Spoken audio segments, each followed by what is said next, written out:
It's been 7 years now since the Kenyan forces went to Somalia in 2011, and obviously there have been those gains that have been made, because now along the border the threat has been greatly reduced.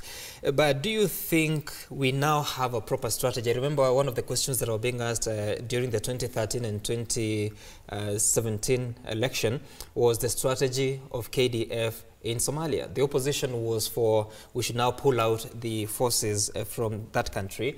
And of course the government was insisting we cannot get out of there until we are sure that we have dealt a total blow on Al-Shabaab. Do you think now we have a proper strategy in fighting the Al-Shabaab in Somalia? One thing that I have seen is that in matters security, what is in the public domain is not always the full information. There's strategy that goes behind it. There's information that people act on. And I think there's a time, I think it was then General, who was the general before? He's one who said there are so many attacks that have been thwarted because, yes, Karangi, by virtue of the KDF being in Somalia, that if they were not, it should have been worse for us. And even when you look at what was happening in Lamu, what was happening even along the border, there's a lot less incidences that were there before. So the government has been justified and has been vindicated in making that decision. But over and above that, this is a decision between the commander-in-chief and his generals. And it's one of those things where, in fact, when I saw it was KDF Day yesterday, I was like, we need to hype some of these days to help people understand the level of sacrifice that goes into serving in the police, in the armed forces.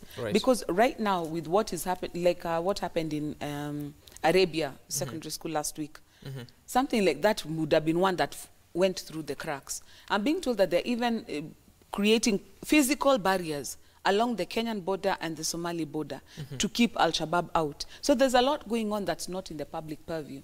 And I think for us as citizens, sometimes we need to let those who are in charge of some of these things just go ahead and be in charge, because they're the ones who are actually protecting us, even when you don't know that you're being protected. Well, I think, one, we should thank our KDF team.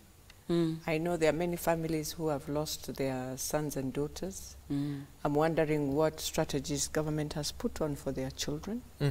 And for me, one of the things we need to ask ourselves, before the late Ngaiseri passed on, there was a proposal of the wall, like that one of Trump. Do we still have this proposal? Are we doing the wall?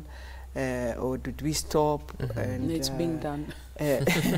I know it's a strategy. Sometimes in security we say you don't need to put all your strategies on media, which is for the sake of the security of also those who are doing it. But those are some of the questions I think Kenyans will be asking. But now let's look at the team. What we need to ask ourselves is that, do we still have the same team that went there, the numbers, or have we reduced the numbers? And in which areas do we feel we need more protection? I think they can come now closer to our borders, but within Somalia, than now still being in Mogadishu. And but let them come now closer to our borders, because I think that is where now people have taken advantage. I was looking at the figures. One of the Kenya National Union Teachers of the Secretary General was saying, I think it was the chairman, that so far 98 teachers have passed on. And for me, if we ask ourselves as a country, because this is something as government we just keep quiet. So teachers have passed on. We don't realize you passed on when you are on duty. And therefore, all these kitties we've created, I think time is up. We create a kitty for those who go in hardship areas. People like the KDF soldiers who passed on. Where are their families? People like those who passed on when they were coming from a rally with the president on Naivasha. Fine, maybe the president has taken it as his responsibility as a person. But I think as a country, we must honor and take care of their children, because they passed on duty. The line of duty. And it is very important for us to have that as a country.